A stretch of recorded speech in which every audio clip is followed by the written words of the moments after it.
آگے بڑھے اور آپ کو بتائیں ازبکستان کے دارالحکومت سمرقند میں افغانستان کے ہمسایہ ممالک کا چوتھا وزارتی اجلاس، پاکستان، چین، روس اور ایران کے وزرائے خارجہ کی شرکت۔ افغانستان کی صورتحال کی روشنی میں علاقائی سلامتی پر توجہ مرکوز کی گئی۔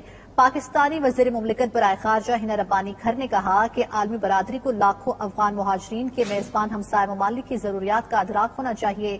افغانستان کے مالیاتی اثاثوں کو غیر منجمد کرنے کے لیے حقیقت پسندانہ ریاست تلاش کرنا ہوگا۔ وزیر خارجہ نے افغان سرزمین سے دہشت گردی اور منشیات کی اسمگلنگ کے خاتمے پر بات کی۔ دوسری جانب وزیر مملکت برائے خارجہ امور ہنا ربانی کھر نے روسی وزیر خارجہ سرگئی لاروف سے ملاقات کی۔ دونوں رہنماؤں نے پاک روس تعلقات سمیت دیگر اہم امور پر تبادلہ خیال کیا۔ اسی حوالے سے تفصیلات لیں گے نمائندہ ماسکو شاہد گمن سے۔ شاہد بتائے گا اجلاس میں کن موضوعات پر بات چیت ہوئی ہے اور ملاقات کا احوال بھی شیئر کیجیے گا۔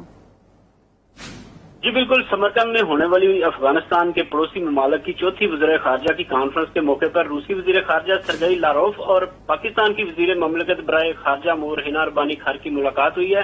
اس ملاقات میں پاک روس تعلقات، افغانستان سمیت علاقائی اور بین الاقوامی امور پر تبادلہ خیال کیا گیا۔ اس کے علاوہ دہشت گردی کے خلاف جنگ میں تعمیری تعاون کو مضبوط بنانے پر بات چیت کی گئی، جبکہ اقوام متحدہ اور شنگھائی تعاون تنظیم جیسے بااختیار کثیر الجہتی پلیٹ فارم پر بھی تبادلہ خیال کیا گیا۔ پاکستان اور روس کے درمیان تعاون کو مزید وسعت دینے پر بھی اتفاق کیا گیا ہے۔ اس کے علاوہ اس کانفرنس کے موقع پر روس، چین، ایران اور پاکستان کے وزرائے خارجہ نے افغانستان کے حوالے سے ایک اہم ملاقات کی ہے، جس میں افغانستان کی صورتحال اور علاقائی سلامتی کو یقینی بنانے پر بات چیت کی گئی۔ اس موقع پر روسی وزیر خارجہ سرگئی لاروف کا کہنا تھا کہ چار ممالک کے وزرائے خارجہ نے سیاسی استحکام کو برقرار رکھنے اور انسانی بحران کو روکنے کے لیے افغان حکام کے ساتھ تعاون کی ضرورت پر تبادلہ خیال کیا ہے، جبکہ وزرائے خارجہ نے افغان سرزمین سے دہشت گردی اور منشیات کی اسمگلنگ کے خطرات کا مقابلہ کرنے کے بارے میں بھی بات چیت کی ہے۔